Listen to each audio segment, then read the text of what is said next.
Bendiciones, mis amados hermanos, el Padre Eterno les bendiga. Se lo doy al Padre porque me permite estar aquí con ustedes y poder compartir su santa y bendita palabra.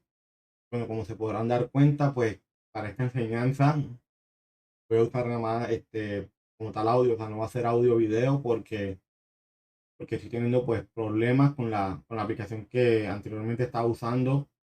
Estaba teniendo problemas con el audio, o sea, la aplicación me servía mucho para el video, pero para el audio estaba fallando. Entonces, por esa razón, pues decidí mejor para esta enseñanza utilizar solamente el audio con otra aplicación que estoy usando en estos momentos para el audio. Y al video pues estaré buscando por ahí esta semana una aplicación que me ayude para ambas cosas, tanto para audio como para video, y así pues no tener ningún tipo de inconveniente.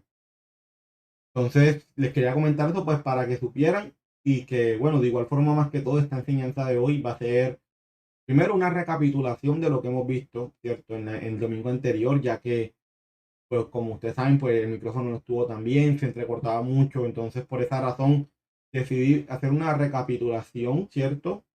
De todo lo que hemos visto, siempre, o sea, un resumen, ¿cierto? Un buen resumen en el cual pues podamos entender todo lo que quise decir en la enseñanza anterior y vamos a compartir hoy hasta el verso 34, o sea, vamos a compartir lo que vimos el domingo anterior, una recapitulación, lo cual nos puede tomar más o menos como unos 40 minutos y ya después ya seguimos hasta el verso 34 ya para terminar por hoy.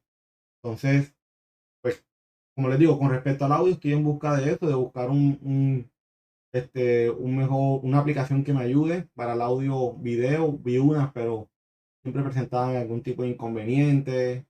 Entonces, pues por esa razón decidí solamente por esta vez para que el audio salga bien y se pueda entender bien, solamente hacerlo por medio de audio. Ya el video, con el favor del Padre y con la ayuda de él, será para el siguiente domingo. Me tomé esta semana para buscar bien qué aplicación me podría servir tanto para audio como para video. Porque encontré esta aplicación que pero solamente me sirve para audio. Entonces, ahí estaré buscando para la gloria del Señor. Les pido que también estén orando por eso y que sea el Padre pues dándome la sabiduría siempre para poder en este caso enseñar la palabra del Señor. Entonces, no siendo más, mis amados hermanos, les pido que por favor me acompañen a orar y pues para colocar en manos del Padre este instante. Señor, mi Rey, alabado y exaltado sea tu nombre. Gracias, Señor, te doy por este momento.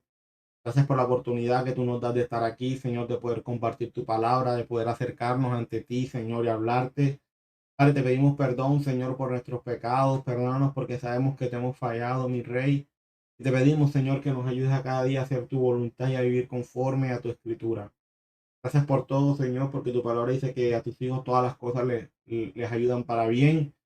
Señor, gracias, Padre, porque sabemos que tú estás en control de todo. Gracias, Señor, por cómo estar atravesando.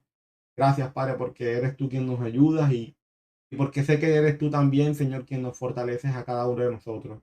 Alabado y exaltado, Señor, sea tu nombre, bendito y exaltado seas tú, mi Rey. Y te pido que seas tú, Señor, y solamente tú glorificándote, Padre, a través de este momento. Amén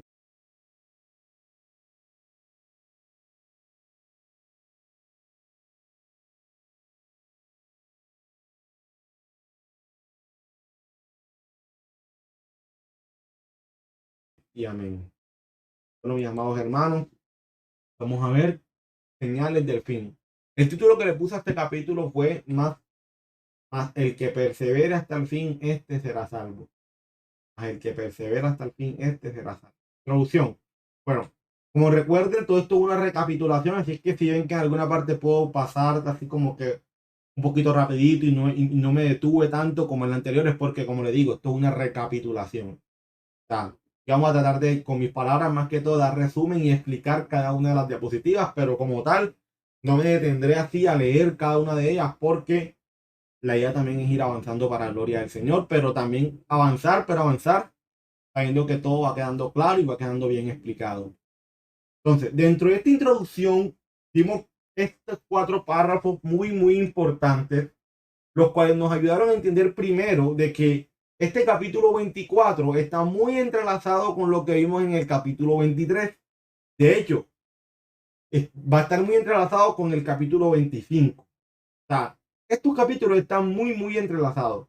Aparte de ello, también vimos de que estos capítulos, por lo menos este capítulo 24, ha sido de mucha controversia por estudiantes de la palabra del Señor, ya que a veces tienden a promover predicciones muy futurísticas acerca de lo que ha de venir de suceder, torciendo las palabras de nuestro Salvador. Entonces, pues lastimosamente este capítulo se ha dado para eso, para ser malinterpretado hasta el punto de pues torcer realmente el sentido de lo que nuestro Salvador quiso decir. Dentro de este capítulo, ¿cierto? Nuestro Salvador va a contestar la pregunta de sus discípulos, porque vamos a ver que todo esto se trata de unas preguntas, o sea, todo esto parte de unas preguntas las cuales los discípulos le hacen a nuestro Salvador. Entonces, nuestro Salvador, con base a esas preguntas que ellos le están haciendo, pues va a dar respuesta a esas preguntas. Entonces, eso es muy importante. Más que todo fue esta introducción, fue esto, dar a entender eso, dar a entender de que lo que se busca es hacer un estudio desde el hebreo, hacer un estudio desde la cultura de ese momento, viendo los modismos, sabiendo todo, a fin de lograr entender mejor lo que nuestro Salvador quiere decir.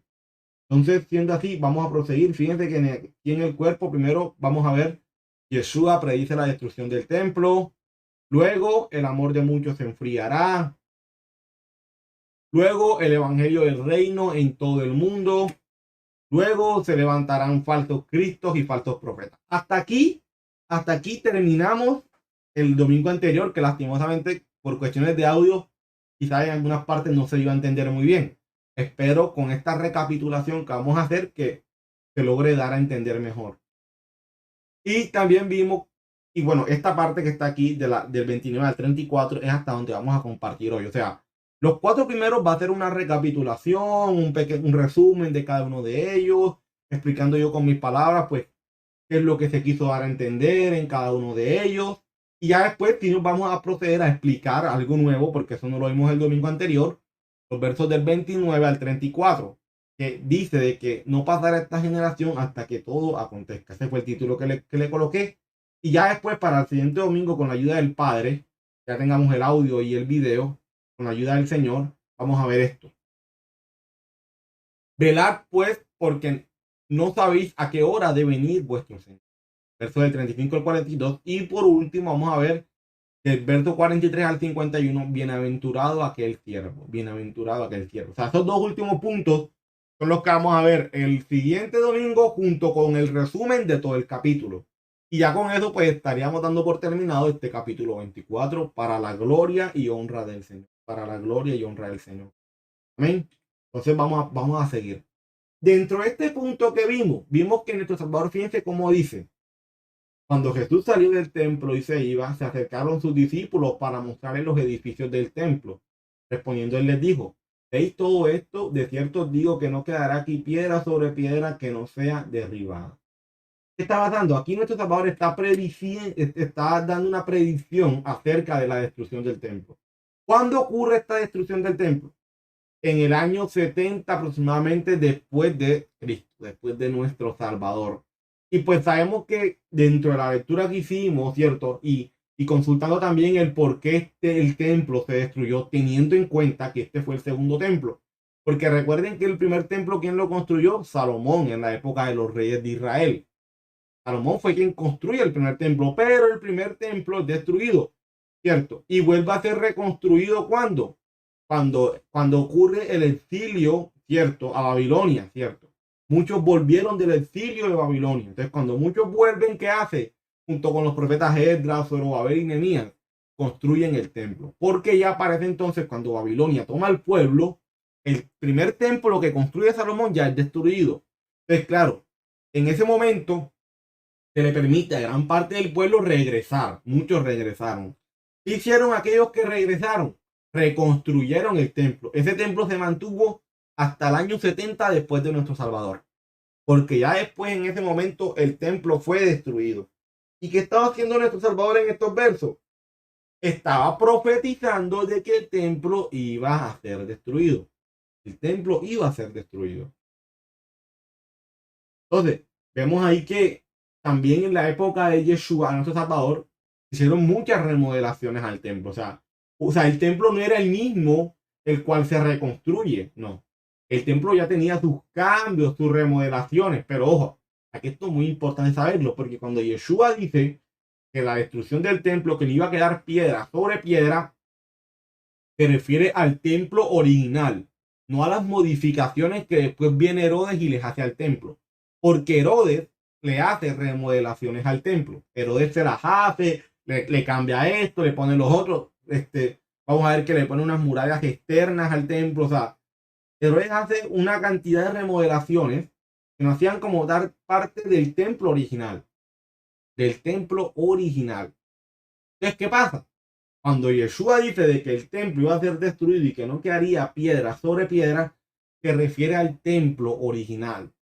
Al templo original, no a lo que después Herodes le remodela o le pone al templo. ¿Y por qué digo esto? Porque por lo menos lo decía aquí. Y recuerden que todo esto es recapitulación. De igual forma, ahí está la información. Yo se la voy a enviar para que la puedan leer con mayor calma. Pero ¿por qué dije eso? ¿Por qué recalqué mucho en el tema de las remodelaciones? Porque, cierto, nosotros nos pondríamos a pensar, bueno, ¿y qué es hoy por lo menos el muro de los lamentos que existe en Jerusalén? ¿Cierto? Porque pues, eso hacía parte del templo como tal. Entonces, decimos, bueno, ¿y qué pasó con eso? Porque el Señor dice que no quedaría piedra sobre piedra, o sea, que todo iba a ser derribado y el muro de los lamentos no está todavía ahí firme. Pero es que hay que tener algo en cuenta, lo que les dije anteriormente. Esas fueron remodelaciones en este caso, de Herodes, en lo cual los arqueólogos, los que estudian todo esto, que son expertos en la materia, determinaron que ese borde, que esa barda en realidad no era parte del templo, sino que era una barda exterior, una de las murallas exteriores que rodeaban el templo. Y eso es lo único que queda del templo de tiempos de Yeshua.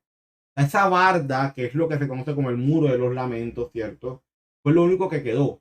Pero hay que tener en cuenta que eso como tal, en este caso, no hacía parte del templo en sí. Del templo original no hacía parte.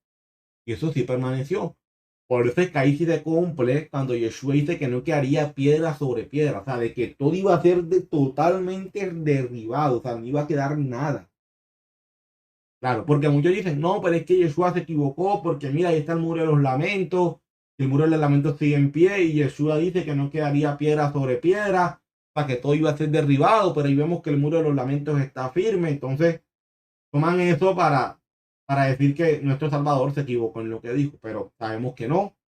Y como se lo estoy explicando ahora, y como digo, no lo estoy diciendo yo, lo dicen arqueólogos, o sea, personas que son expertas en la materia, dicen que como tal, el muro de lamentos no hacía parte del templo, sino que era algo exterior al templo, era algo exterior al templo como tal. Y que seguramente habrá sido remodelación de Herodes en su tiempo. Entonces, sabiendo esto, y aquí eso fue lo que vimos en este primer punto, ya después proseguimos a este segundo punto, ¿cierto? Vamos a ver como tal 5 puntos, recordando los 4 que vimos el domingo anterior, más el último punto, ¿cierto? Que es el que vamos a ver hoy, que ya como tal sí es nuevo. Entonces, aquí en este punto de que el amor de muchos se enfriará, ¿qué fue lo que aprendimos? A ver, ¿qué fue lo que aprendimos cuando dijimos que el amor de muchos se enfriará? Vamos a leer primeramente los versos, esto sí lo vamos a leer, porque es necesario leerlo. Entonces, fíjense, y estando él sentado en el monte de los olivos, los discípulos se le acercaron aparte diciendo, dinos cuándo serán estas cosas y qué señal habrá de tu venida y del fin del siglo. Fíjense que aquí están las preguntas que le hacen los discípulos a Yeshua y pues ya Yeshua con base a esas preguntas empieza a responder. Entonces Yeshua les dice, mirad que nadie os engañe, porque vendrán muchos en mi nombre diciendo yo soy el Cristo y a muchos engañarán. O sea, recuerden aquí que aprendimos que la palabra Cristo en hebreo es la palabra Mashiach, que significa ungido. O sea, vendrán muchos diciendo yo soy el ungido de Jehová, yo soy el ungido, yo soy el Cristo. Pero muchos van a ser engañados por eso que se hacen llamar los ungidos de Jehová. Y sigue diciendo, y oiréis de guerras y rumores de guerra. Mirad que no os turbéis, porque es necesario que todo esto acontezca, pero aún no es el fin. Porque se levantará nación contra nación y reino contra reino. Y habrá pestes y hambres y terremotos en diferentes lugares. Y todo esto será ¿qué? Principio de dolores. Entonces os entregarán a tribulación y os matarán y seréis aborrecidos de todas las gentes por causa de mi nombre. Muchos tropezarán entonces y se entregarán unos a otros y unos a otros se aborrecerán. Y muchos falsos profetas se levantarán y engañarán a muchos. Y recordamos el tema de falsos profetas. De igual forma, vamos a tratar de recordar eso también ahora. Y por haberse multiplicado la maldad, el amor de muchos se enfriará. Mas el que persevere hasta el fin, este será. Hay que perseverar hasta el fin. Pero vamos a aprender en qué es lo que hay que perseverar hasta el fin. Las tres preguntas de los discípulos. ¿Qué es un falso profeta? Y entendiendo el verso 12. Entendiendo el verso 12. Dentro de estas preguntas de los discípulos, ¿cierto? Aprendimos que la primera pregunta es ¿cuándo serán estas cosas? Refiriéndose a qué? A la destrucción del templo. Después pregunta sobre la señal de la manifestación del Mesías. Y la tercera pregunta que está ligada a la segunda, pero en relación al fin del siglo. Ahora bien, fíjense, aquí entra algo muy importante. Y es que los discípulos tenían la mentalidad de que todas estas cosas habrían de acontecer enseguida. Pero Yeshua en su respuesta les da a entender que no todo habría de acontecer enseguida. Entonces, fíjense, aquí pasa algo y es que debemos recordar algo muy importante. Y es que en la mentalidad de los discípulos no estaba el hecho de que Yeshua se iba a ir y iba a tener una segunda venida. ¿Recuerdan ustedes cuál era la mentalidad de ellos? De que nuestro Salvador estableciera el reino en ese momento. De que nuestro Salvador en este momento estableciera el reino. Entonces, cuando dice que ¿qué señal habrá de tu venida? ¿Qué señal habrá de tu venida? Tiende a ser un poco contradictorio, ¿cierto? Porque contradictorio a la mentalidad que ellos tenían. Pero solamente esa pregunta pues nos da a entender eso. Lo importante aquí es entender el término tu venida. Eso es lo importante. ¿Por qué? Porque yo digo, bueno, acá, pero si los discípulos tenían la mentalidad de que Yeshua iba a establecer el reino enseguida, ¿cómo es que ahora les van a preguntar, Señor, ¿y cuándo será tu venida? O sea, como que ellos esperaban que Yeshua tuviese una segunda venida. Ellos no esperaban eso, ellos esperaban que el reino en este momento se estableciera. Entonces, ¿dónde está la clave aquí en entender el término tu venida? El término tu venida es parucía, que significa venida, venimiento, presencia, una venida. Parucía viene del término parón en griego, que significa estar presente, llegar para entrar en una situación, propiamente venir, especialmente la llegada del propietario, que es el único que puede hacer frente a una situación. Es un término técnico con referencia a la visita de un rey o algún otro funcionario, utilizado en el este como una expresión técnica para la visita real de un rey o emperador. La palabra significa literalmente el ser al lado, por lo tanto, la presencia personal. Entonces, según esto, lo que en realidad están expresando los discípulos es su expectativa respecto de en qué momento se va a manifestar, se va a declarar como el Mesías, porque todo el tiempo les había estado diciendo que no le dijeran nada a nadie que él era el Mesías, sino que se callaran, ¿cierto? Que hicieran silencio. Y a ellos les surgía que nuestro Salvador se declarara como el Mesías. Ellos querían que ya Yeshua pusiera en público que él era el Mesías. Entonces era más que todo que decirle, Señor, ¿y cuándo será tu venida, Señor? ¿Y cuándo te vas a presentar? ¿Cuándo vas a hacer presencia ante estos romanos que nos ultrajan? ¿Cuándo te vas a dar a mostrar a ellos? Siendo tú el propietario, siendo tú el Mesías, ¿cuándo le vas a hacer frente a esta situación? Muéstrate como el Mesías ante los romanos para que ellos huyan y se vayan y sepan de que tú eres el único rey. Entonces, el término tu venida tiende a confundir, porque nos da a entender como si la mentalidad de los discípulos estuviese de que Yeshua tuviese una segunda venida. Más bien hace referencia a que ellos estaban esperando que Yeshua se manifestara, se declarara públicamente como el rey de Israel y quitara a los romanos de encima. Entonces, esas cosas son muy importantes. Por eso aquí llega la importancia de conocer siempre el idioma original, mirar, leer, escudriñar para poder llegar a interpretar mejor la escritura. Ahora bien, que es un falso profeta. Aquí vimos varias cosas que muestran que es un falso profeta. ¿Por qué? Porque dice el Señor de que se van a levantar muchos falsos profetas. Muchos falsos profetas. Entonces, en ese momento habrían tres formas de identificar cuando se trataba de un falso profeta. Y aquí entra algo muy importante. Yo no puedo entender el concepto de un falso profeta como hoy se entiende. Porque la forma como hoy se entiende lo que es un falso profeta pueda que sea muy diferente a como en ese momento se entendía que era un falso profeta. Entonces yo no puedo pensar de que la forma como yo hoy entiendo lo que es un falso profeta es la misma forma como en ese entonces se entendía. Habían tres pasos. ¿Cuál era el primero? Había que hacer una comprobación bíblica. Aunque el profeta realizara alguna señal para convalidar sus palabras, que el mensaje contradecía la Torá, el Pentateuco, que es la instrucción de Dios, entonces era un falso profeta. El profeta podía hacer todos los milagros, podía hacer todas las señales que quisieran. Pero si después te dice, vamos a pecar, vayamos a rendir culto a otros dioses, vayamos a infringir los mandamientos, tú tienes que saber que ese es un falso profeta. Aunque haga todos los milagros y todos los prodigios de este mundo.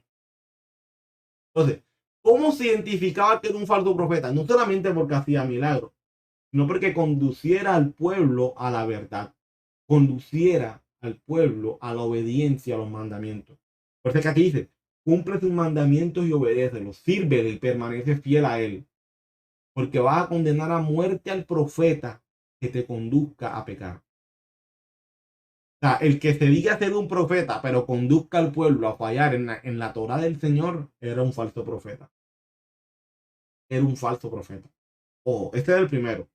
Segundo, que la predicción no se cumpliera. Entonces, por lo tanto, pues era un falso profeta. O sea, si te decía, no, es que a ti te va a pasar esto, vas a tener esto y no se cumple la profecía, es un falso profeta. Ya por ahí ya tienes que saber que es un falso profeta. Porque la palabra del Señor dice que Él no miente, el Padre Eterno no miente, Él no cambia. Por ende, si Él te dice si Él te dice por medio de una persona que algo ha de suceder en ti, eso va a suceder. Si no sucede, entonces debes tener claro que ese que te habló no es ningún profeta ni vino de parte del Señor. Por eso es que también hay que saber discernir esas cosas. Y ojo, ¿cómo el Señor nos manda a discernir? Oye, si yo veo que la persona que me está hablando desobedece los mandamientos, enseña a desobedecer los mandamientos, no se alinea a la voluntad del Padre y me dice que es que el Señor me va a hacer esto, pues yo voy a tenerlo como un falso profeta. Enseguida. Ahora bien, pueda que las cosas se cumplan, porque algo sí yo tengo claro, mi amado hermano, es que el Señor nos puede hablar a través de cualquier persona. El Señor no necesita un santico que obedezca los mandamientos para hablarte. El Señor puede usar a ese que está en la calle, perdido en la droga, en el alcohol, para darte una palabra. Y lo puede hacer, porque Él es todopoderoso. O sea, el Señor no necesita de nosotros para hablar a los demás. No necesita de nosotros. Y eso quiero que lo tengamos claro, que para mí en lo personal el Señor nos puede hablar a nosotros. Primero nos habla a través de su palabra. Eso es lo primordial, pero no hay que negar que el Padre es soberano y que Él puede darnos una palabra a nosotros a través de cualquier persona. Que muchas veces la arrogancia, el creer que sabemos y que como el otro no sabe y que como el otro es el que está mal, pues, ¿qué tiene para decirme ese? Pero no, que muchas veces esa actitud no nos lleve a no escuchar la voz del Padre a través de personas que pongan nuestro camino. Aquí estamos hablando del hecho de que una persona se haga llamar profeta. Ese profeta no es ningún profeta, es un falso profeta y incumple los mandamientos del Señor. Y aparte de eso, enseña a los demás a incumplir los mandamientos. Y aparte de eso, te dice algo y no se cumple. Ahora bien, pongamos el caso. Un tal llamado profeta que dice algo, digamos que hizo muchos prodigios, milagros, tú fuiste, digamos, tú presenciaste cada una de esas cosas. Tú puedes ser testigo de que lo que esa persona dijo sucedió. Pero si ese tal llamado profeta, tú ves que está conduciendo al pueblo a desobedecer los mandamientos del Señor, si tú ves que está conduciendo al pueblo a pecar, si tú ves que está conduciendo al pueblo a no obedecer al Padre, entonces es un falso profeta, aunque haya hecho muchos prodigios y muchos milagros. Eso que me da a entender, mi amado hermano, de que la La cualidad principal de un profeta está en que obedezca los mandamientos y enseña a obedecerlos. Y eso lo vamos a ver ahorita, fíjense. Por último, si no es un profeta obediente a los mandamientos del Señor, pues es un falso profeta. Ahí están los textos bíblicos para que los lean. De igual forma, como les digo, todo esto es recapitulación de lo que hemos visto. Entonces nos damos cuenta que un falso profeta es aquel que desobedece los mandamientos y va en contra de la Torá, de la instrucción del Señor. Ahora bien, es importante saber que la palabra profeta en hebreo es la palabra nevim o naví. ¿Por qué lo digo? Porque esta palabra significa esto: llamar, llamar. Un profeta llama, da voces, pero ¿llama a qué? Esa es la pregunta. ¿Llama a qué? Al arrepentimiento. O sea, tenemos que tener en cuenta, mi amado hermano, que el profeta fue llamado a que vaya y conduzca al pueblo al arrepentimiento. El profeta debía transmitir la instrucción del Señor, a fin de que el pueblo dejara su pecado y se volviera al Señor. Y eso los profetas lo repiten más y muchas veces. Vuélvete al Señor, vuélvete a mí, dice el Señor. Arrepiéntete, arrepiéntete, arrepiéntete. ¿Saben qué es el arrepentimiento?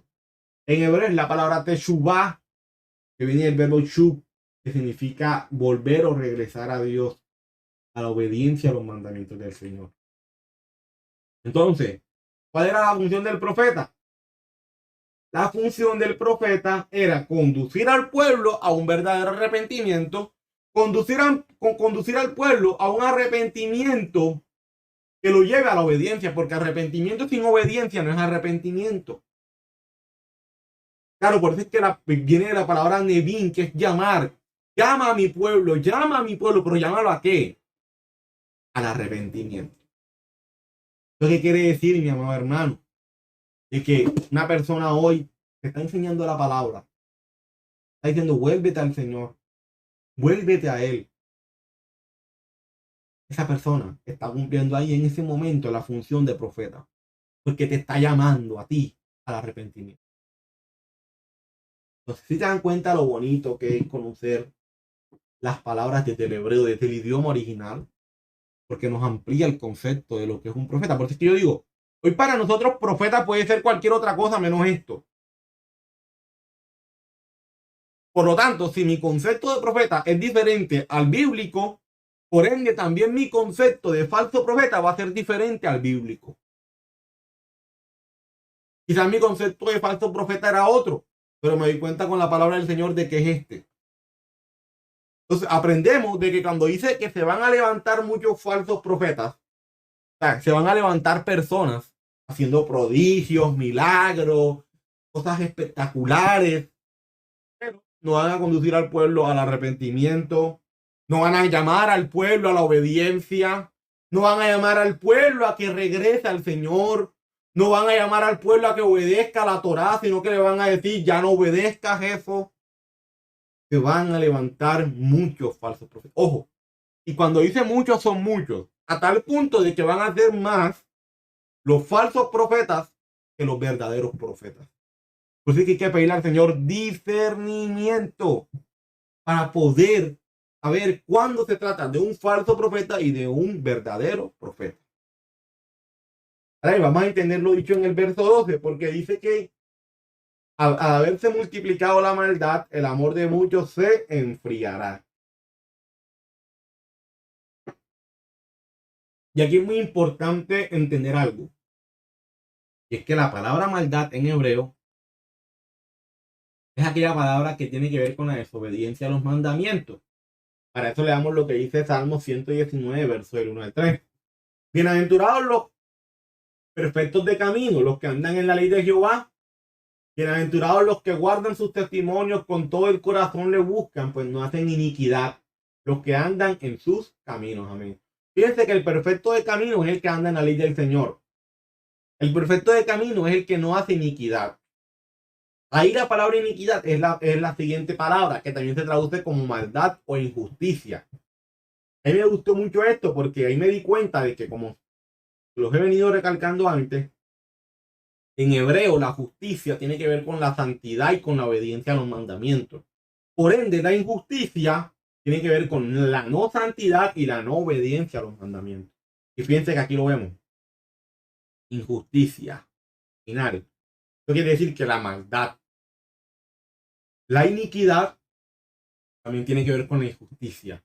¿Y qué es la injusticia? ¿Qué es la maldad? ¿Y qué es la iniquidad? Las tres se caracterizan por algo. Porque no obedecen la palabra del Señor. Fíjense lo que dice Éxodo 34:7. Que guarda misericordia millares, que perdona la iniquidad, la rebelión y el pecado. ¿Qué quiere decir? Que la iniquidad y el pecado es lo mismo. Cuando tú hablas de iniquidad, estás hablando de pecado. ¿Y qué es el pecado, mi amado hermano? Infracción a los mandamientos. Infracción a los mandamientos. Entonces, cuando dice, y por haberse multiplicado la maldad, ¿qué está diciendo? Y por haberse multiplicado el pecado. Y por haberse multiplicado la infracción a los mandamientos, ¿qué va a pasar? El amor de muchos se enfriará. Ahí vemos que el pecado tiene que ver con la infracción a los mandamientos. Fíjense lo que dice Salmo 38:18. Por tanto, confesaré mi maldad y me constrictaré por mi pecado. Ahí está. Maldad, pecado, lo mismo, lo mismo. Y esto mi hermano José lo ha recalcado mucho en el estudio de Salmos. Él en su estudio, con el que estamos estudiando los Salmos, ha recalcado en eso. De que la maldad en hebreo tiene que ver con eso, con el pecado, con la infracción a los mandamientos. Ahora bien, en griego la palabra maldad es la siguiente, fíjense. Anomía. Anomía. Esta es la palabra maldad ahí. Ahora bien, fíjense que anomía se compone de dos palabras en griego. Es el término a y el término nomía. El término a, ¿qué significa? En contra de. ¿Y qué significa anomía? Ley o instrucción. Eso quiere decir que la maldad está en contra de la ley del Señor. El que es malvado está en contra de los mandamientos y no los quiere obedecer.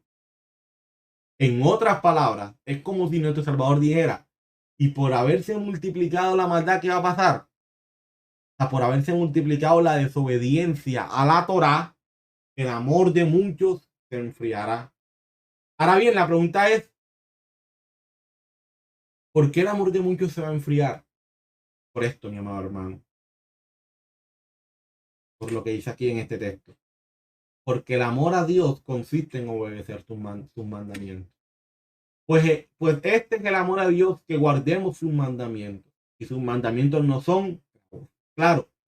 Si yo no obedezco los mandamientos, ¿qué va a pasar? Mi amor al Señor se va a enfriar. ¿Cómo yo mantengo mi amor al Padre ferviente, vivo, cuando obedezco su palabra? Y esto, mi amado hermano, esto tiene que ver mucho con lo que dijo el profeta Oseas en el capítulo 8, verso 12. Y les escribí las grandezas de mi ley. Pero ¿cómo fueron tenidas? Como cosas. No es que eso no es conmigo. No es que eso es una cosa extraña. Eso no hay que obedecerlo. O sea, ¿eso para qué? El Señor nos escribió su ley. Nosotros lo tuvimos por algo extraño. Y por desobedecer su Torá, su ley, el amor se va a enfriar en esta tierra. Porque si algo trae amor a esta tierra es la obediencia a los mandamientos. Amén. Porque la ley del Señor, su Torá, que es amor, es puro amor. Aquí en este punto yo me detuve porque hemos compartido bastante el Evangelio del Reino en todo el mundo, imagínense. Será, y fíjense lo que dice estos versos, y será predicado este Evangelio, ahí entendimos que era el Evangelio, del reino en todo el mundo, para testimonio a todas las naciones, y entonces vendrá el fin. O sea, el Evangelio se va a predicar en todo el mundo. Por tanto, cuando veáis en el lugar santo la abominación desoladora de que habló el profeta Daniel, aquí Yeshua está citando al profeta Daniel, entonces los que estén en Judea huyan a los montes, el que esté en la azotea no descienda para tomar algo de su casa, y el que esté en el campo no vuelva atrás para tomar su capa. Mas hay de los que estén en cintas y de los que críen en aquellos días. Orad pues que vuestra vida no sea en invierno ni en día de reposo. Entonces vamos a ver acá, entendiendo el término evangelio. Aquí voy a hacer un resumen porque es que la verdad es que yo en la última enseñanza me detuve bastante a explicarlo y es bastante la verdad. Ahora bien, vamos a entender la citación del profeta Daniel y vamos a entender lo dicho en el verso 20. Entonces, entendiendo el término evangelio. La palabra evangelio, como hoy la conocemos, mi amado hermano, viene del griego. ¿Por qué se dio? Por el emperador César Augusto. Un emperador que era considerado un dios. Él dijo que en su reino había paz, lo cual es una buena noticia. Y pues se tradujo como Eugelion. En la palabra en griego es Eugelion, que significa buena nueva, buena noticia. ¿Cuál era la buena nueva? De que en el reino de César Augusto iba a haber paz, completa paz. ¿Me entienden? O sea que cuando hablamos del término evangelio, como hoy lo conocemos, ese término viene del griego, pero no tiene que ver con una buena nueva de salvación, no tiene que ver con buenas nuevas de vida eterna, tiene que ver con buenas nuevas de que en el reino de César Augusto iba a haber paz. De ahí se origina la palabra. O sea que el origen del término evangelio no es bíblico, porque en la palabra del Señor no está.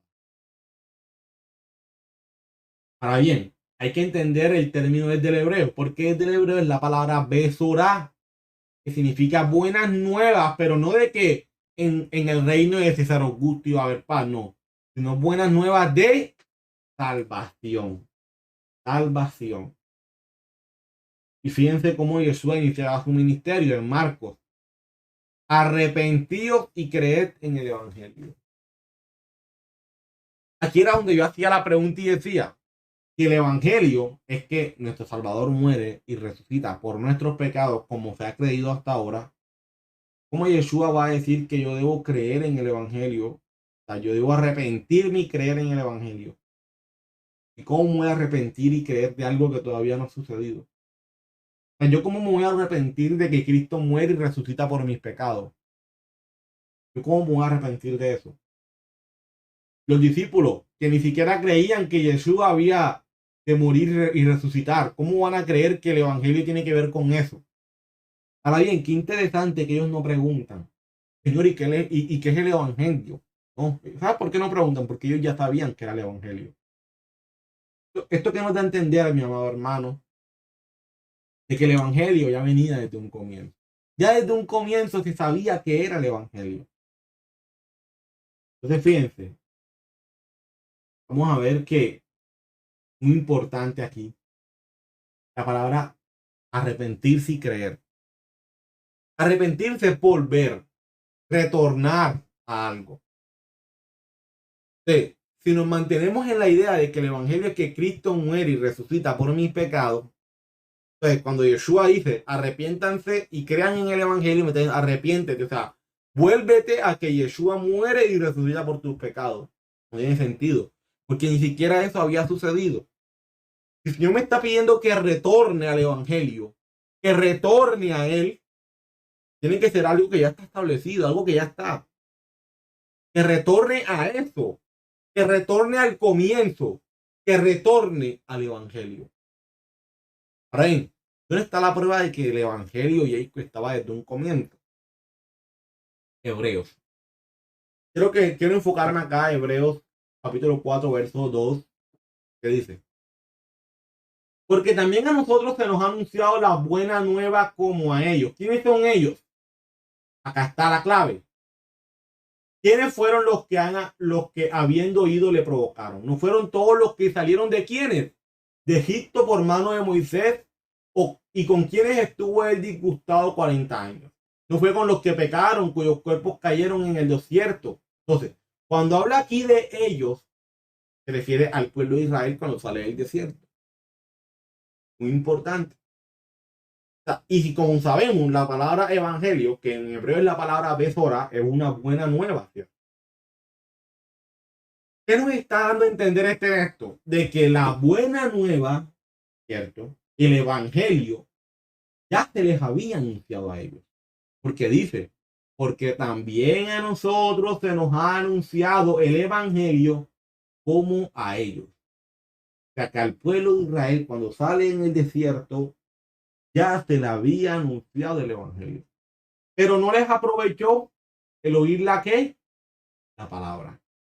Recuerden que el verbo oír en hebreo es la palabra shema, que tiene que ver con obedecer. O sea, el oír en hebreo no es solamente oír y ya no, es obedecer lo que tú estás oyendo.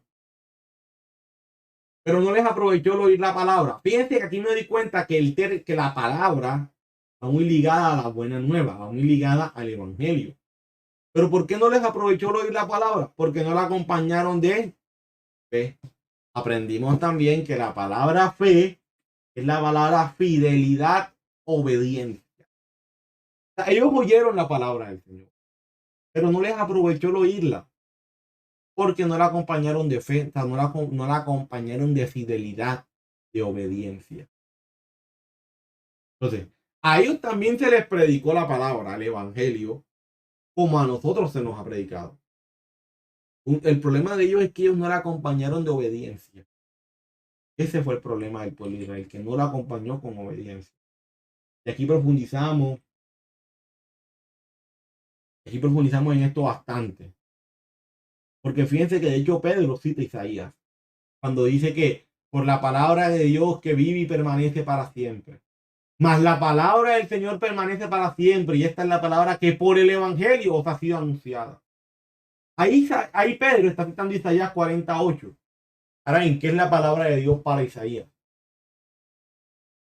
Pues la Torá, porque no existía, el Nuevo Testamento no existía. O sea que cuando dice Isaías 48 de que el Evangelio, de que esta es la palabra que por el Evangelio os ha sido anunciada, se refiere a los mandamientos. Fíjense lo que dice Salmo 119, del 9 al 12.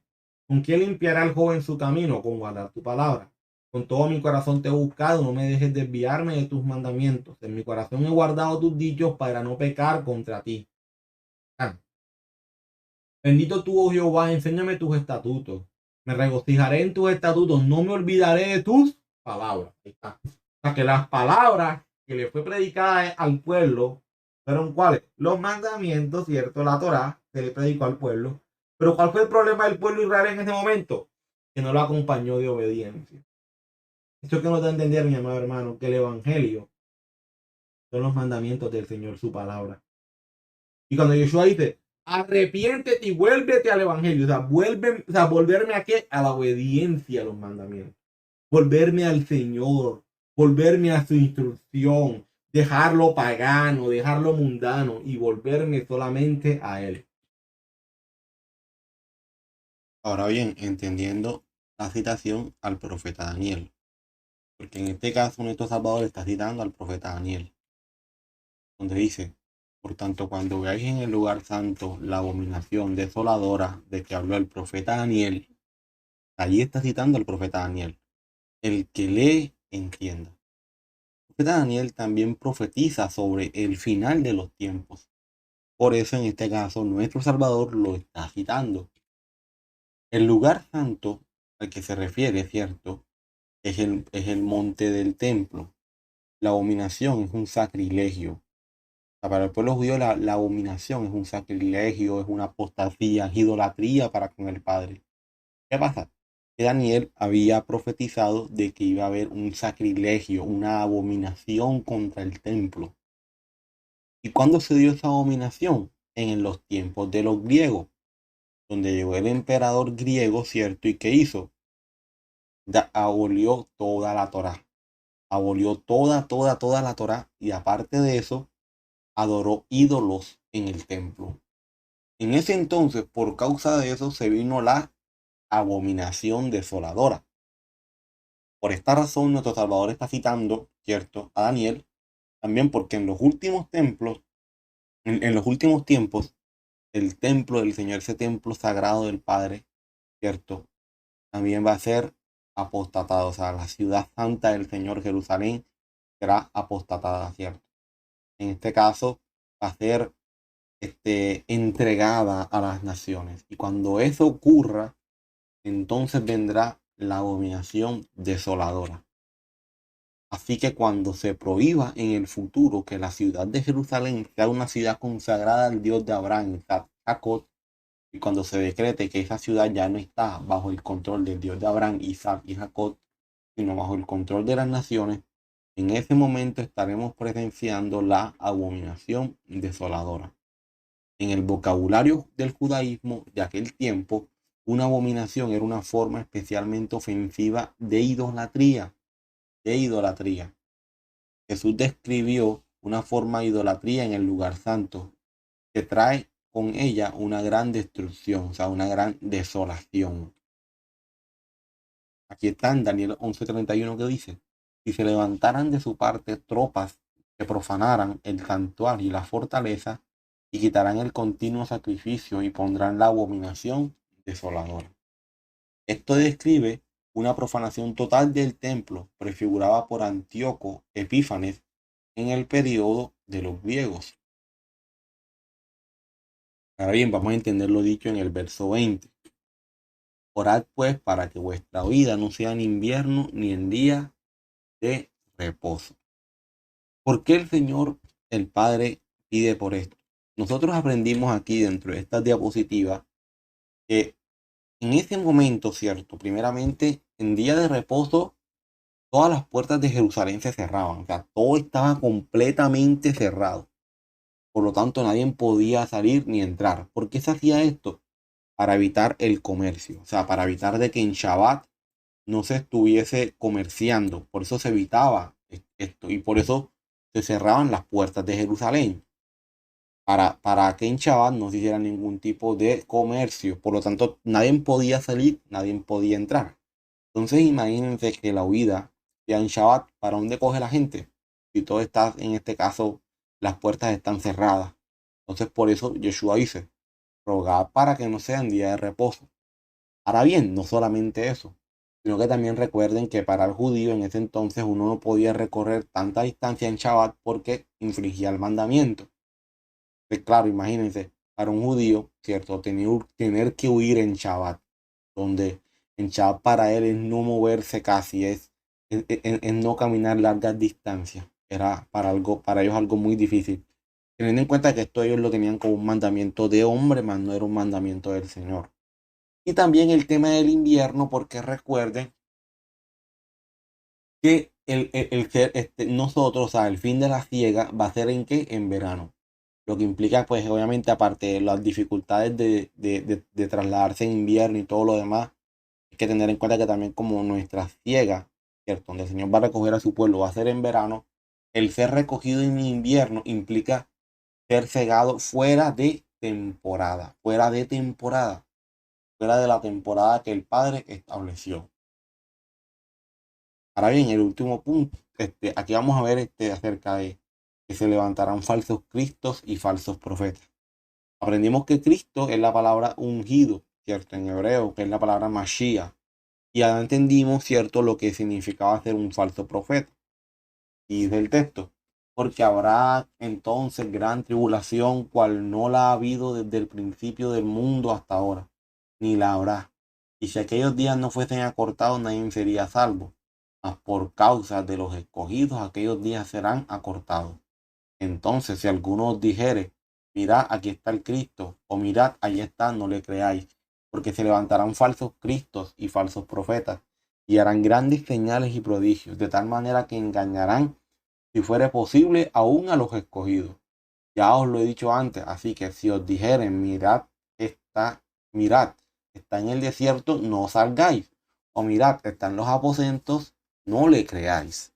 Porque como el relámpago que sale del oriente y se muestra hasta el occidente, así será también la venida del Hijo del Hombre, porque donde quiera que estuviera el cuerpo muerto, allí se juntarán las águilas.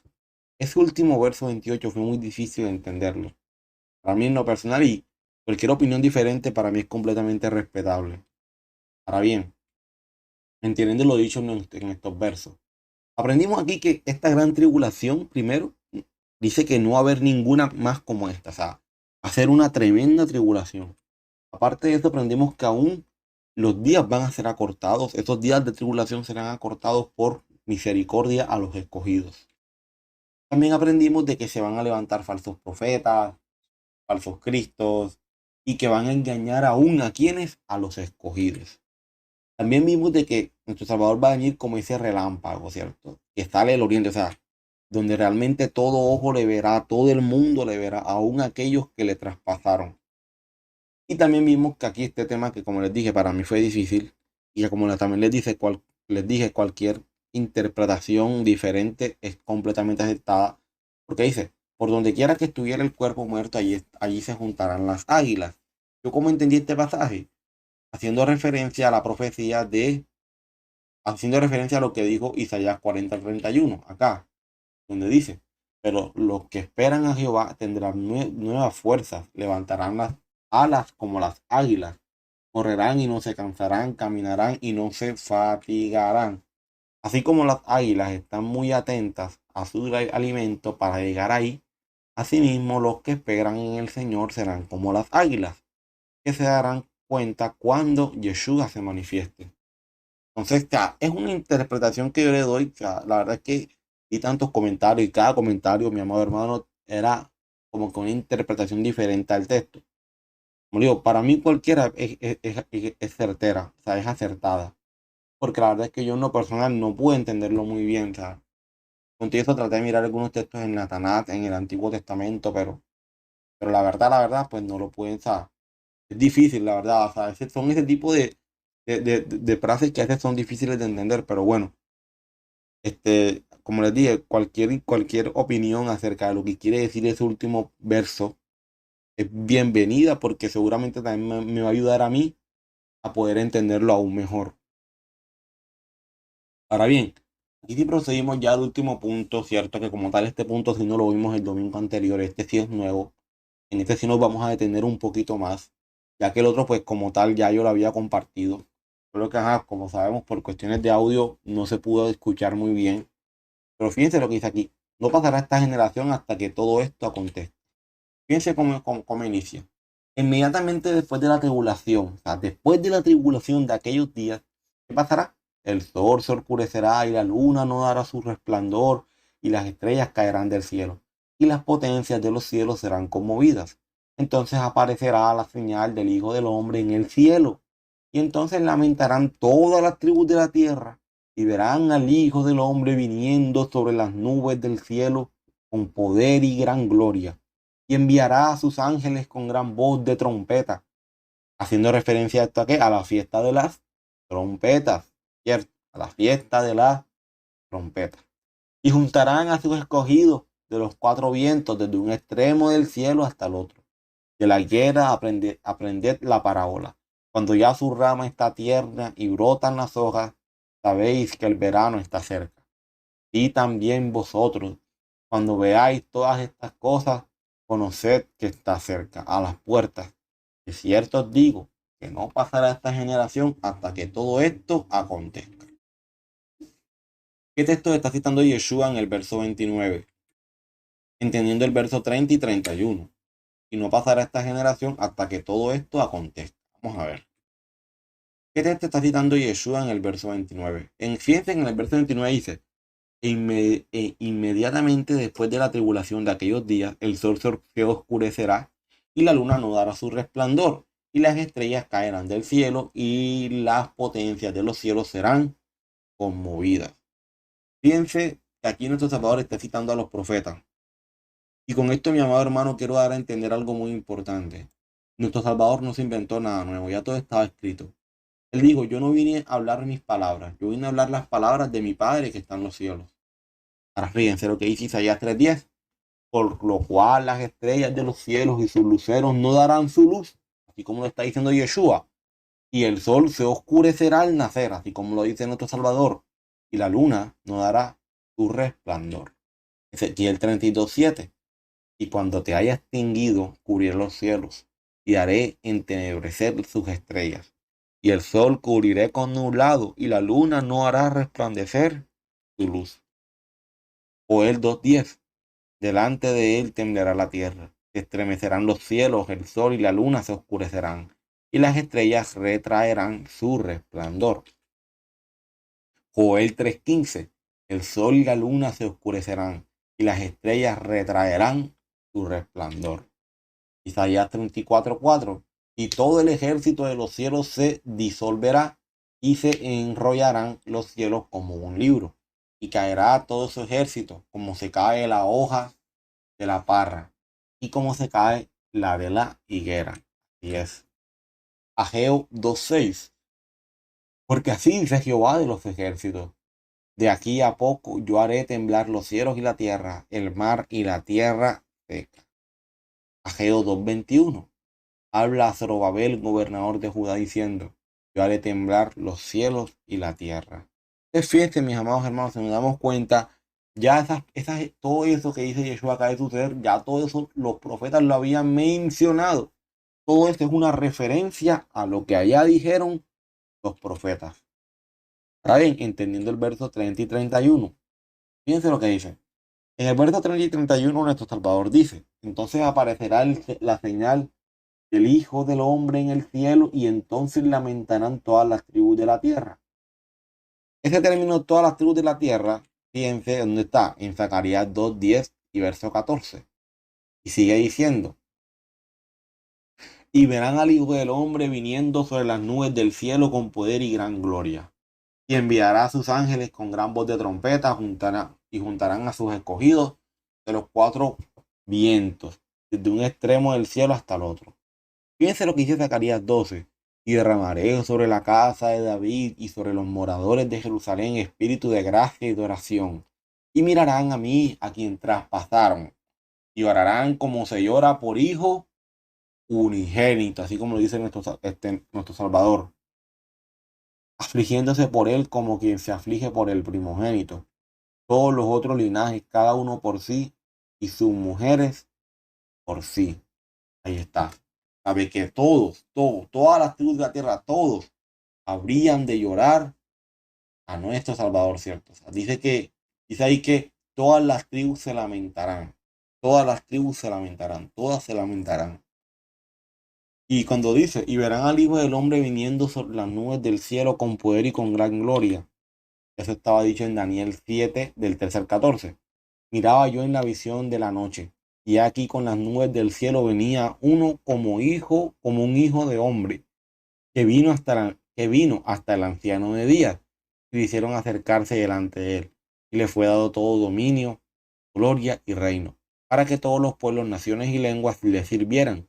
Su dominio es dominio eterno, que nunca pasará, y su reino uno que no será destruido.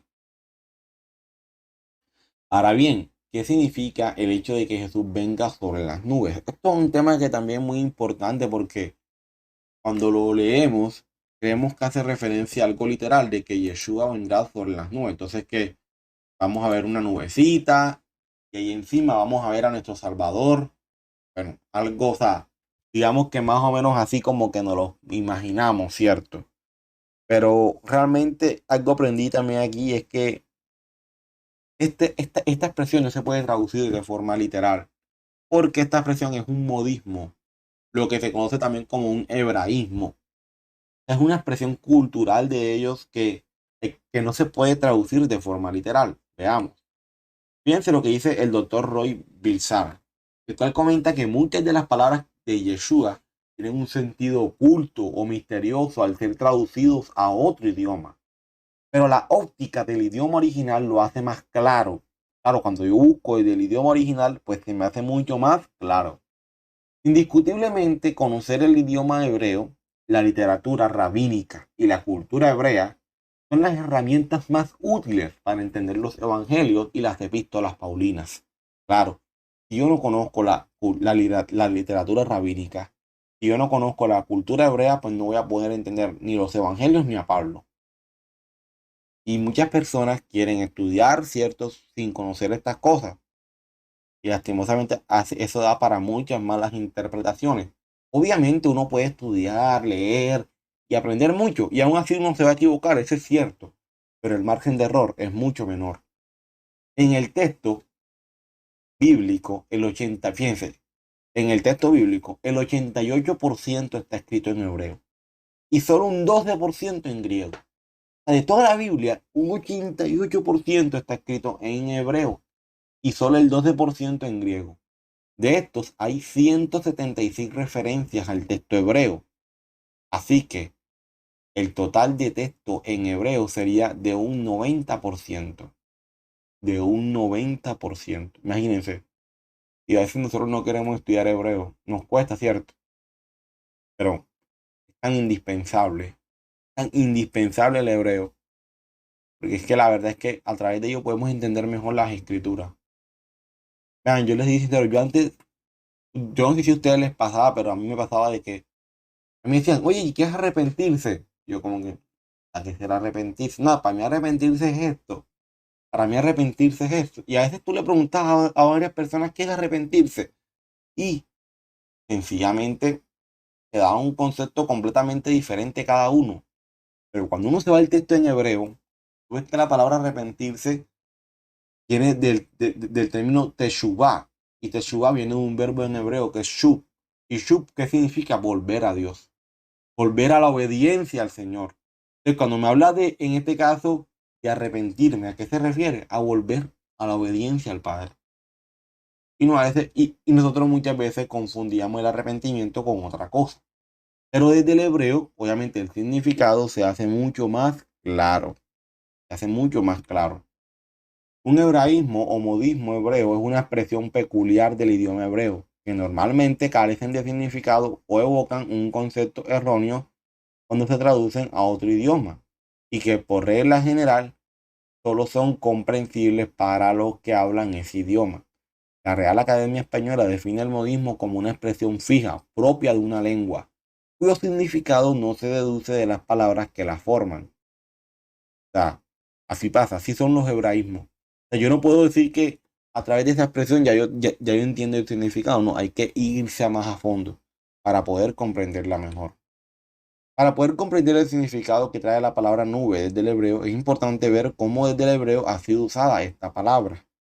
Vamos a ver. La palabra que es más traducida como nube en hebreo es Anán. Anán. Anán significa señal de pacto. ¿Por qué? Por lo siguiente. Fíjense, aquí está. Porque su primera aparición está enlazada al pacto de Dios, al pacto que Dios hizo con el hombre con respecto a que el mundo nunca más sería destruido otra vez por un diluvio. Como lo dice en Génesis 9, del 3 al 17. Mi arco he puesto en las nubes, ahí está. ¿El cual será de qué? De señal del pacto entre mí y la tierra. Y sucederá que cuando haga venir nubes sobre la tierra, se dejará ver entonces mi arco en las nubes. Y me acordaré del pacto mío, que hay entre mí y vosotros, y todo ser viviente de toda carne. Y no habrá más diluvio de agua para destruir toda carne. Estará el arco en las nubes, y lo veré, y me acordaré del pacto perpetuo entre Dios y todo ser viviente, y toda carne que hay sobre la tierra. Dijo pues Dios a Noé, esta es la señal del pacto que he establecido entre mí y toda carne que está sobre la tierra. Entonces las nubes también hacen una representación a esta señal de pacto. El arco en las nubes es la señal de ese pacto hecho por el Señor con el hombre. También simboliza la presencia y la gloria del Señor, la guía del Señor también. Sabemos que una nube guió a los hijos de Israel a través del desierto, y Jehová iba delante de ellos de día como una columna de nube para guiarlos por el camino. O sea, la columna, esa columna de nube que representa la presencia del Señor. Pero no solamente eso, sino también la guía del Señor. O sea, la guía, porque a través de esa nube el Señor guiaba a su pueblo. y de noche en una columna de fuego para alumbrarles, a fin de que anduviesen de día y de noche. Nunca se apartó de delante del pueblo la columna de nube de día, ni de noche la columna de fuego. Para que la nube representa la presencia del Señor y la guía del Señor en, en su pueblo. Se nos dice en Daniel 7:13 que la venida del Mesías debe ser observada con las nubes del cielo. Las nubes del cielo representan como divino al Hijo del Hombre, a Yeshua. A través de las escrituras, las nubes representan su gloria, la gloria del Padre. La gloria del Señor apareció en una nube en Éxodo 16:10 y 19:9 durante la entrega de la Torá en Sinaí. Y hablando Aarón a toda la congregación de los hijos de Israel y miraron hacia el desierto, y aquí la gloria de Jehová apareció en la nube. O sea, que la nube también representa la gloria del Señor. Entonces Jehová dijo a Moisés: he aquí yo vengo a ti en una nube espesa, para que el pueblo oiga mientras yo hablo contigo, y también para que te crean para siempre. Y Moisés refirió las palabras del pueblo a Jehová. Es por esta razón que la nube no solo simboliza la gloria del Señor, sino también su guía a su pueblo, porque en ese momento que el Señor mostró su gloria a su pueblo, el Señor entregó la Torá a su pueblo para guiarlo en su verdad. Y que aquí está Éxodo 19 del 3 al 5. Y Moisés subió a Dios y Jehová lo llamó desde el monte diciendo: así dirás a la casa de Jacob y anunciarás a los hijos de Israel: vosotros visteis lo que hice a los egipcios y cómo os tomé sobre alas de águila y os he traído a mí. Ahora pues, si diereis oído a mi voz y guardareis mi pacto, vosotros seréis mi especial tesoro sobre todos los pueblos, porque mía es toda la tierra. El guardar los mandamientos del Señor es la señal de que yo hago parte del pacto del Señor. Entonces, cuando Yeshua dice que vendrá sobre una nube, se refiere a que vendrá en la gloria del Señor, siendo de guía para todo el remanente de Dios en los últimos tiempos. ¿Y por medio de qué nos guiará? Pues por medio de la Torah. Así como el Señor fue de guía para el pueblo en el desierto, por medio de su instrucción, asimismo en los últimos tiempos Yeshua será guía para el pueblo de Dios a través de la Torah. Entonces, fíjense que el Señor va a guiar a su pueblo. O sea, ahí vemos que la nube representa la gloria del Señor. Él vendrá en la gloria del Señor para guiar a su pueblo, para guiar a su pueblo. O sea, que no podemos traducirlo como algo literal, porque no, o sea, dentro de la mentalidad hebrea, no es algo literal como nosotros quizás lo pensábamos, sino que es algo más simbólico, más simbólico. Amén. Ahora bien, y enviará a sus ángeles con gran voz de trompeta y juntará a sus escogidos de los cuatro vientos desde un extremo del cielo hasta el otro. Fíjense lo que dice allá 27:13. Acontecerá también que aquel día que se tocará con gran trompeta y vendrán los que habían sido esparcidos de la tierra de Asiria y los que habían sido desterrados a Egipto y adorarán a Jehová en el monte santo en Jerusalén. Los cuatro vientos es una expresión repetida en los profetas y significa que Yeshua recogerá a su amado Israel desde todos los confines del mundo para llevarla a la tierra de Israel, para llevarla a la tierra de Israel. Amén. Fíjense lo que dice Ezequiel 37 del 9 al 14. Esto es muy importante porque fíjense lo que dice. Y me dijo: profetiza al Espíritu, profetiza, hijo de hombre, y di al Espíritu: así ha dicho Jehová el Señor. Espíritu, ven de los cuatro vientos. Claro, fíjense, ahí están los cuatro vientos. Pero ¿para hacer qué? Para hacer que sopla sobre estos muertos y vivirán. O sea, el Espíritu del Señor va a venir sobre los cuatro vientos para soplar sobre aquellos muertos, para que vivan. Y profeticé como me habían mandado, y entró espíritu en ellos, y vivieron y estuvieron sobre sus pies un ejército grande en extremo. Me dijo luego: hijo de hombre, todos estos huesos son la casa de Israel. Así que esos huesos, ¿cierto? Sabemos que son la casa de Israel, los cuales están en los cuatro vientos, ¿cierto? Entendemos que esos cuatro vientos hace referencia a los esparcidos de Israel, que están en los cuatro vientos, que están en toda la tierra. Y aquí ellos dicen: nuestros huesos se secaron y pereció nuestra esperanza y somos del todo destruidos. Por tanto profetiza y dile: así ha dicho Jehová el Señor: aquí yo abro vuestros sepulcros, pueblo mío. ¿Cuál es su pueblo? Israel, la casa de Israel. y os haré subir de vuestras sepulturas, y os traeré a la tierra de Israel. Y sabréis que yo soy Jehová, cuando abra vuestro sepulcro, y os saque de vuestra sepultura, pueblo mío, y pondré mi espíritu en vosotros, y viviréis, y os haré reposar sobre vuestra tierra, y sabréis que yo, Jehová, hablé y lo hice, dice Jehová. Ahí está más claro, mi amado hermano, en que esos 4 vientos representan a la casa de Israel, ¿cierto? El Señor había enviado su espíritu, ¿para qué? Para darle vida, para darles vida. Amén. No pasará esta generación hasta que todo esto acontezca. En los versos previos, nuestro Salvador dice: de la higuera aprended la parábola, cuando ya su rama está tierna y brotan las hojas, sabéis que el verano está cerca. Sabéis que el verano está cerca. Así también vosotros, cuando veáis todas estas cosas, conocéis que está cerca a las puertas. Recordemos que dijimos que las parábolas son para aclarar cosas, son un poco complejas. La higuera era un árbol frutal común en Israel. Es mencionada muchas veces en el Antiguo Testamento, especialmente como una descripción de la abundancia de la tierra. A veces los higos o las higueras también son usados como símbolos o imágenes. En pasajes como Jeremías 24, del 1 al 10 y Oseas 9:10, higos o higueras se utilizan como representación de Israel. Después nuestro Salvador declara: de cierto os digo que no pasará esta generación hasta que todo esto acontezca. La generación a la que se refiere nuestro Salvador no puede ser la generación de los discípulos, porque ellos nunca vieron a Jesús regresar en gloria como se describe en Mateo 24:30. Es sin duda la generación que vea estas señales, o sea, la generación que vea todas estas señales, habrá de saber, cierto, de que todas estas cosas han de acontecer, y obviamente se refiere pues a esa generación. La clave para entender a lo que Jesús se refería está en el contexto. Esto es, debemos entender los versos que están alrededor del verso 34, pero en especial los versos anteriores a él, los versos del 4 al 31.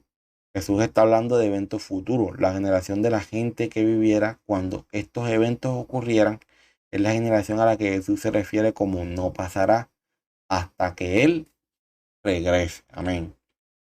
Otra posibilidad es que Jesús estuviera diciendo una profecía como con un doble cumplimiento. Algo de lo que él estaba prediciendo iba a ocurrir durante el tiempo de la generación a quien él estaba hablando. Parte de la profecía de Jesús pudo haberse cumplido cuando los romanos destruyeron Jerusalén en el año 70 después de Cristo. Sin embargo, otros aspectos de la profecía de Jesús no ocurrieron en ese año. Entonces, como que parte de la profecía va a ocurrir en esta generación, pero parte no. Esa también podría ser una posibilidad como tal. Pero sabemos que todos estos acontecimientos no ocurrieron en esa generación. ¿Sí me entiendes? O sea, no se les podría aplicar toda esta generación porque no todo ocurrió dentro de esta generación. Y bueno, mis amados hermanos, pues esto fue todo como tal, pues, digamos, de lo que quería compartirles hoy, más que todo una retroalimentación del tema que ya vimos, y pues complementar con estos versos hasta el 34. De igual forma, la enseñanza del domingo anterior va a estar ahí de todas maneras, porque sé que no fueron todo el tiempo que estuvo el audio malo, sino que pues en parte sí estuvo mal, porque se entrecortaba. Entonces, pues por esa razón lo voy a dejar. De igual forma, porque esta vez también amplié, y porque más que todo, como ustedes se dan cuenta, no me detuve mucho, sino que, sino que traté como que de retroalimentar lo que ya vi, tocando los puntos claves como tal. Entonces, pues más que todo era eso, mis amados hermanos. No siendo más, pues les invito a que por favor me acompañen a orar para despedir este momento. Señor, mi Rey, te damos gracias por este instante, gracias por este momento, gracias porque tú nos permites estar aquí y compartir tu palabra. Gracias, Señor, por este inicio de semana. Gracias porque nos permites estar aquí delante de tu presencia, mi Rey. Alabado y exaltado sea tu nombre. Te pido que seas tú, Señor, guardando nuestras vidas, ayudándonos, Señor, a vivir para ti, Padre, y que todo lo que hagamos en esta vida para tu gloria lo hagamos. Perdónanos por nuestros pecados, Señor, ayúdanos a hacer tu voluntad, y que todo lo que hagamos en vida, Señor, para tu gloria lo hagamos. Gracias, Señor, te damos, colocamos en tus manos esta semana, y que todo lo que hagamos sea para tu gloria, Padre. Bendita la congregación, bendita a nuestro pastor, a su familia, bendice a cada hermano, y ayúdanos a hacer tu voluntad, mi Rey. En el nombre amado de nuestro Salvador Yeshua, te damos gracias. Amén y amén. Bueno, mis amados hermanos, el Padre Eterno les bendiga. Que tengan una excelente semana. Ya saben, nos encontramos el día martes a las 5 de la mañana, 5:30, con nuestro pastor ahí en la oración de la madrugada. Y luego nos encontramos ya en Shabbat nuevamente, ya con nuestro hermano José en la mañana para los estudios de los salmos. Luego con nuestro pastor ahí mismo en la mañana. Ya luego con nuestro hermano Fede en la tardecita para cerrar Shabbat y con el estudio de Hebreo. El Señor les bendiga, el Señor les guarde. Que tengan una excelente semana para gloria del Señor. Bendiciones a todos.